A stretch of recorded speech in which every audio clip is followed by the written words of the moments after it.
Hello and welcome to the Meaning Project podcast. I'm your host, Dr. Daniel A. Franz, and as always, thank you for this opportunity to bring a little bit of mental health, meaning, purpose, and resilience, and maybe even a little bit of psychedelics to your day. That is a lot. Surely by episode 200, we'll get a little more brief with that, or maybe not. It's interesting. I think about how that intro has grown since episode 1 or 2, and there's a reason for it.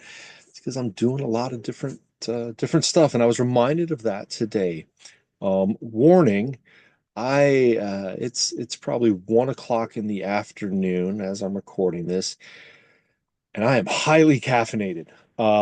Been in meetings since 7 o'clock this morning, casual meetings, social meetings, work social meetings, but at the local coffee shop.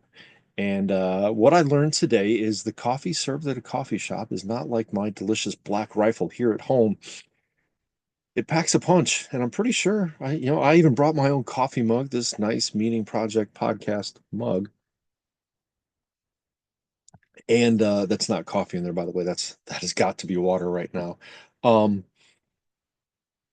I had some wonderful meetings this morning and only had 3 or 4 cups of their coffee, but wow, it is potent.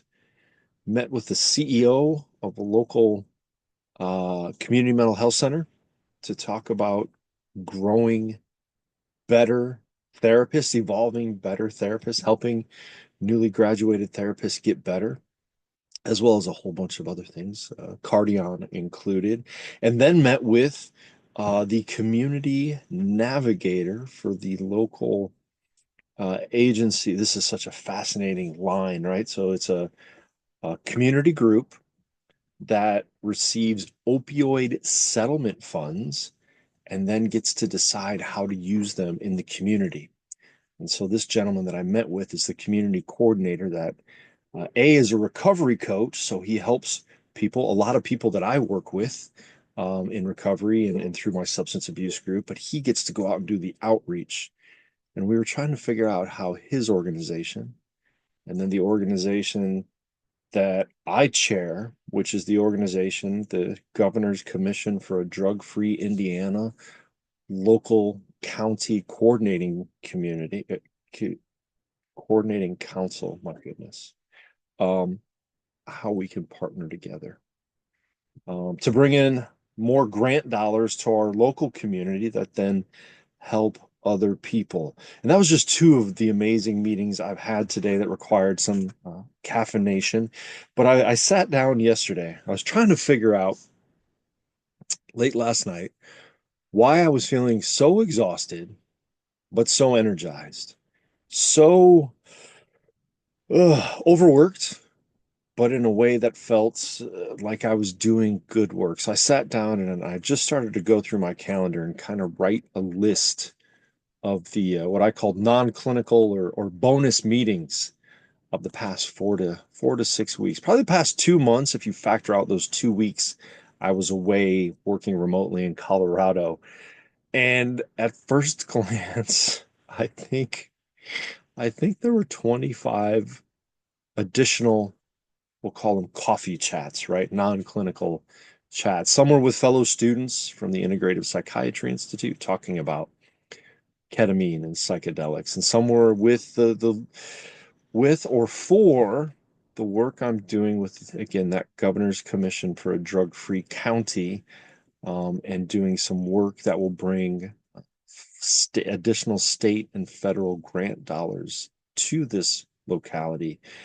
And the fun work, I'm telling you, that was probably quite a bit of it, coordinating with a consulting firm that knows how to go and file for federal funding and the work that involves. So IPI, Drug-Free County, different other agencies. I don't know, the notebook's laying around here somewhere. But it reminded me of what we talk about here when it comes to logotherapy, even though it may be suffering. And it's not. It's enjoyable, but it's work. It's hard work. But in that hard work is creativity, and in that creativity is the opportunity to discover meaning. Now, I have been reminded maybe at some point to slow down. And ironically, I'll be having a guest here at the Dr. Dan farm in a couple weeks. I guess a fellow student from the Integrative Psychiatry Institute is going to kind of visit and spend a couple weeks while we talk, or a couple weeks, just a couple days. I was hoping for a couple weeks, but a couple days that we'll be talking about, um, well, how to help more people in bigger ways with the things we are studying. So I say that to share with you that, you know, sometimes I have to practice what I preach, what I share with you, and going out there and doing meaningful work. I know I started the year talking about this idea of self-care, and that sometimes maybe we have self-care wrong. Um, maybe it's not about, what is it? I believe it was the great sitcom Parks and Recreation had an entire episode called Treat Yourself.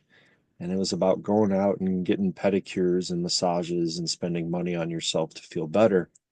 And something hit me kind of coming into this year that maybe that's not what it's all about. Maybe it is about what Frankel tells us, stepping outside ourselves to serve a purpose greater than ourselves. Wow, that just occurred to me because I thought it was about work and finding creativity and meaning in work, but no, maybe it is about doing self-transcendent work. As I said, bringing money to my local area to help with the drug problem. We're talking to CEOs of community mental health centers about how to improve, to help therapists do better therapy, to help more people in bigger ways. Um, and whatever all the other meetings I've been having are that I put away so I don't bore you with them. Because what I did want to share with you today, this is interesting. This actually stems out. There's some meetings I haven't listed. Um, Part of one of the enjoyable things I do. I still teach, but it's not in a big classroom setting. The school where I received my doctorate, the Graduate Theological Foundation, believes in one-to-one work, and I teach a few classes there. But lately, I've gotten a lot of students in my what is it? Rebuilding a meaningful marriage class. And that class takes the work of the Gottman Institute, which we've talked about before, and combines it with logotherapy in rebuilding a healthier marriage. But also, there's a focus on rebuilding from infidelity and betrayal, and not just sexual infidelity, but there are various kinds of betrayals we've talked about. And it was such a beautiful moment. As I said, it specializes in one-to-one learning. And so the way I do that, my students write a paper every week over the course material that I've selected. And then we meet and we talk about that paper and their findings and their coursework and how they're integrating it into the work that they do. And my student this week is in Canada, and we were talking. Oh, so it was just beautiful. A great student. I mean, this student only halfway through the class, but it's pretty easy to assume she will receive an A. Now, I know my teacher friends might object at already assigning a grade at midterms, but just in our interactions and the conversation I have, it is amazing the depth of knowledge she already has and how this course really truly serves as an adjunct to what she already knows. Because when we were talking about the course material from Gottman and Frankel, and we incorporate a little bit of Dr. Elizabeth Lucas, one of Frankel's students, she all of a sudden started pulling in such, I think by the end, we had 8 other resources brought into this kind of work. And one of the things we discussed that it truly reminded me over the course of human history, good ideas, healthy ideas, ideas of morality and ethics and good behavior and how to treat each other and grow society um, resonate throughout history, whether it's Gottman or Frankel or Peterson or Aquinas or Saint Pope John Paul II, or different ancient writings, the Bible, the Quran, the Torah. Um, As that was the Joseph Campbell, I'm reading again, Man with a Thousand Faces, and he talks about the monomyth of human history, how a lot of these coalesce into our story of humanity. And that was kind of that idea that all of these ideas kind of come together in a monolithic, individual, single myth that is the human story. Sorry, I had to pause for some water. With caffeine comes dehydration, and with talking while caffeinated was quite a bit of dehydration. But uh, interestingly, yesterday, as I was planning for the podcast, I'm like, oh, I had this great thing from my class at IPI, Integrative Psychiatry Institute, this the holistic integrative treatment plan. I was like, oh, I can't wait to share that on the podcast. And I was all prepared to do that. And then something hit me this morning in my morning readings. Um, you know, because of course, getting up early to get to the coffee shop, I was going to wake up relatively early, and then a therapy intern puppy dog Daisy decided that I was going to wake up a little bit earlier, just early enough that I wasn't going to be able to go back to bed. So she decided I had a lot of reading to do today, apparently. And one of the things I found I just had to share with you. Once again, I believe I've shared before Mark Nepo, the Book of Awakening. I will put a link in the show notes. But today's reading just hit me because, interestingly, we were talking about this parts of these concepts yesterday in my men's substance abuse group, but it also relates closely to Frankel and therefore Gottman and some of the other things I've been talking about. So, if you don't mind, I will read from you today's reading from Nepo's Book of Awakening. The title is Making Amends, which is so fitting in so many ways for so many people every day, but especially this time of year. So he writes a little bit of a poem at the beginning before the prose, but he says, there is hurt and there is love. They roll us through the days like a turtle down a hill. All we can do when on our back is roll one more time and head for the sea. He goes on to write, stones loosened by storms cover paths, and uprooted trees break newly formed nests. And crisis after crisis throws us into each other. It is inevitable. Stay alive, and you will be hurt, and you will also hurt others. Now, the start to that paragraph is particularly fascinating throughout the Midwest for all of us affected by the horrible storms of the past week. I hope you and your families are safe. I know I look around our yard and see a cacophony of downed branches and three completely felled trees that, well, I believe I'll be doing some logging this weekend, a profession I am not proficient or effective at, but I will certainly give a try. So this idea comes right out of Frankel's tragic triad, right? Pain, guilt, and death. Guilt, pain, suffering. We will all suffer, and we will all hurt other people. And that's part of what we talked about in men's group yesterday. It is inevitable. Stay alive, and you will be hurt, and you'll also hurt others. And of course, that relates to making amends. Excuse me. I'm sorry for taking so many pauses, but the water is so necessary today. Nepo goes on to write, unintended hurt is as common as branches snapped in the wind, but it is the unacknowledged hurt that becomes a wound. Just as our only recourse to falling down is getting up, our only recourse to hurting others is to acknowledge what we've done and clean up the mess. This is known as making amends, a simple yet enormous act of integrity that restores trust, and trust, after all, is the soil that holds the roots of humankind. Without it, life on earth begins to eat itself dry.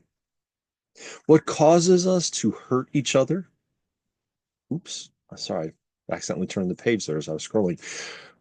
What causes us to hurt each other? It's hard to say, but it seems that being human, we are subject to many ancient and powerful opposites found in life. Wow, that just hit me again. We are subject to many ancient and powerful opposites in life. The old yin yang, the order and the chaos, the light and the dark, the shadow and the self. Among those that impact us constantly are light and dark, yes and no, and especially fear and peace. For it is out of fear that we feel the need to isolate ourselves or to control others. And it is often in the act of elevating ourselves that we hurt one another, not to mention ourselves. When not afraid, when in a moment of peace, we feel quite a different need. We feel a sudden requirement to connect and belong to other living things. And it is then in the act of true embrace that we love one another. Isn't that beautiful, right? When we are peaceful, we can be connected and we can be loving. But when we are fearful, how we lash out at ourselves and others. I think Nepo really, really strikes it well there. He continues, still, as no one in daily life is exempt from both sleeping and waking, no one can escape feeling both fear and peace. And so, no one can escape being both hurtful and loving. But the world is kept whole by those who can overcome their fear, however briefly. The blood of life itself is kept vital by those who can simply and bravely repair their separations time and time again. Even if our awareness of being hurtful comes years after delivering the hurt, the smallest word or gesture, owning what we've done, can reopen the heart. And I have to say, from my experience as a clinician, that idea is critical. Even if our awareness of being hurtful comes years after delivering the hurt, the smallest word or gesture, owning what we've done, can reopen the heart. I've seen that time and again. Children who are reminded of a wound, or adults who are reminded of childhood wounds, simply by being validated by a parent, can heal. I've seen this in several cases lately. Parents that cannot own mistakes keep the wound going. But then there are times when the wound needs to be discussed, because I think sometimes, maybe sometimes we're too wounded, too offended, or maybe we assess when it comes to parenting that our parents did something wrong, when in actuality they did the best of their ability, but maybe it wasn't enough at that time. And that requires, well, that requires some pretty important, honest conversation that can be difficult, but can be also an opportunity to grow. So it's important. Sometimes we don't recognize that we've been hurtful. But I think sometimes when we feel hurt, the other person may not even know, may not even have the ability to. And that can be a very powerful discussion of making amends. Nepo goes on, and I love this book. I'm so glad I finally picked up a copy later in the year. Um, he offers kind of a meditation after each day's writing. So this recommendation: sit quietly and bring to mind and heart, an act of isolation or control that you invoked which hurt another. And I think it's important to recognize sometimes when we hurt other people through isolation or an attempt to control, we don't recognize it. We don't recognize, right? Like we all know, like, people who control, right? That's not healthy. But sometimes isolating ourselves isn't, most of the time, isolating ourselves isn't healthy either. And both of those actions can be hurtful, but that doesn't mean our intent was to hurt. Sometimes it is, right? Sometimes we are so wounded ourselves, we try to hurt other people. And that certainly requires amends. But even when we don't recognize it, even when our intent wasn't to hurt, we can definitely, certainly validate the other person's experience and make amends in a healthy kind of way. And sometimes, look, I'll be honest, sometimes that takes professional intervention. Sometimes that, means emailing or calling up Dr. Dan and being like, hey, I need some help with this. Okay, I can help. There are many good therapists out there that can certainly help with that. Sit quietly and bring to mind and heart an act of isolation or control that you invoked which hurt another. Breathe deeply and try to see the fear that prompted your need to isolate or control. That's our opportunity to take ownership, to take responsibility. Breathe slowly, and I'll offer breathe deeply. Breathe slowly and deeply. And in your heart, make amends. That is, own the fear that prompted you, the act of isolation or control that arose from it, and the hurt that resulted. Just for yourself, express your amends in a letter or a card addressed to the person you hurt. That doesn't mean you have to send it. Doesn't mean you have to share it with anybody. You can share it with your therapist, with a mentor, a priest, a pastor, a minister, with your spouse, or just with yourself, right? Express those amends. Enter your day and let your heart tell you whether to mail the amends or not, right? Sometimes just the act of writing, we take thought and we make it real, right? And by doing that, we can be healing of ourselves and then consider, do we need to help another person heal?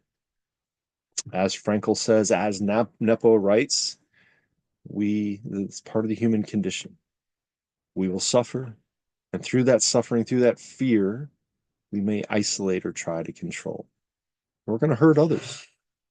When we hurt others, when we feel that pang of guilt, what is healing for us and is healing for the other is to simply take responsibility and make amends, to own our part of it.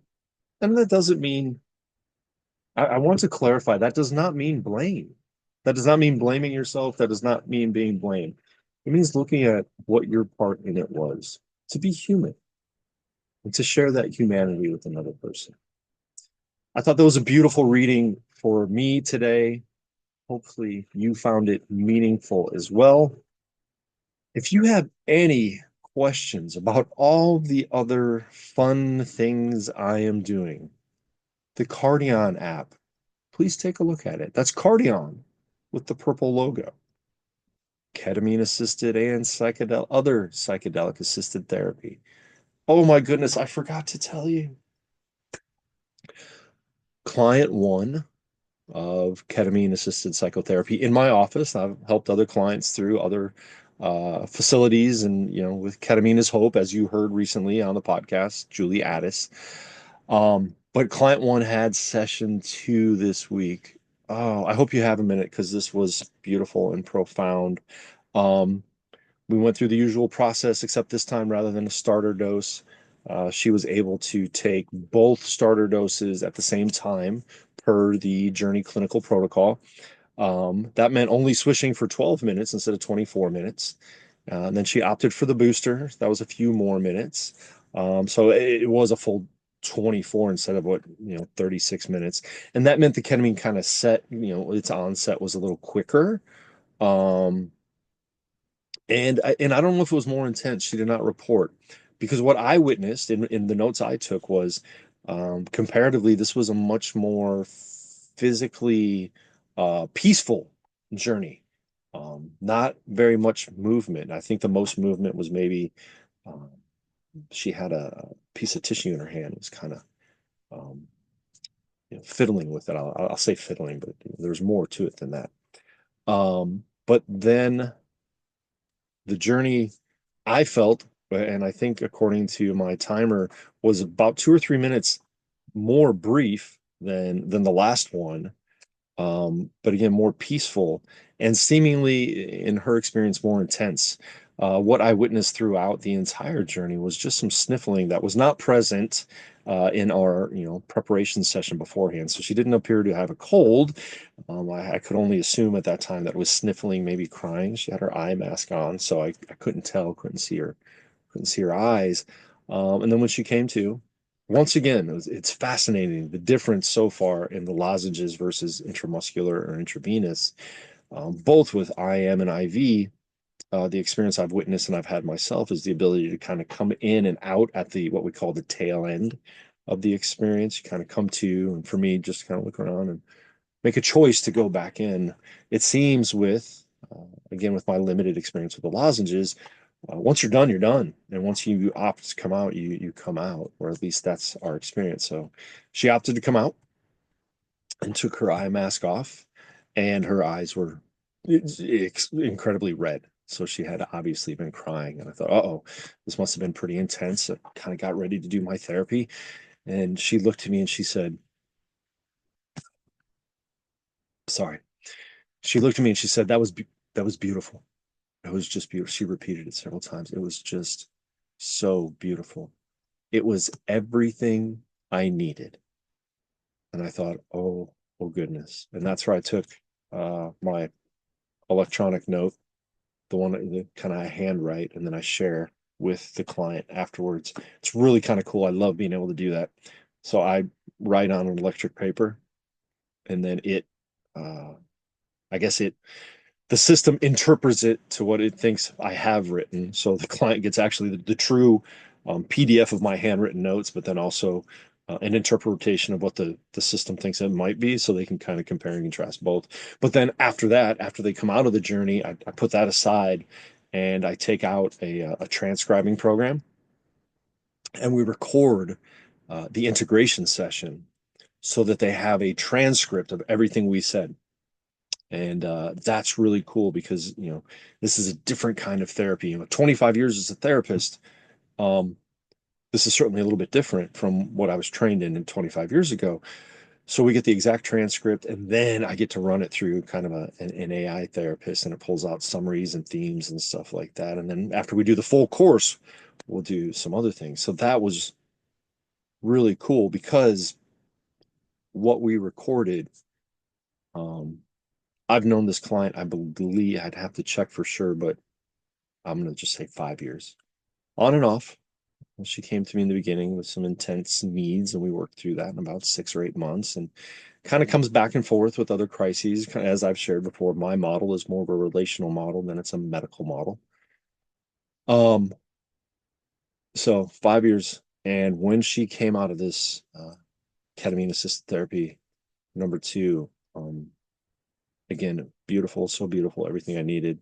The depth of emotion that we were able to discuss and integrate in that moment was so strong, so raw, right? Definitely needed some integration therapy.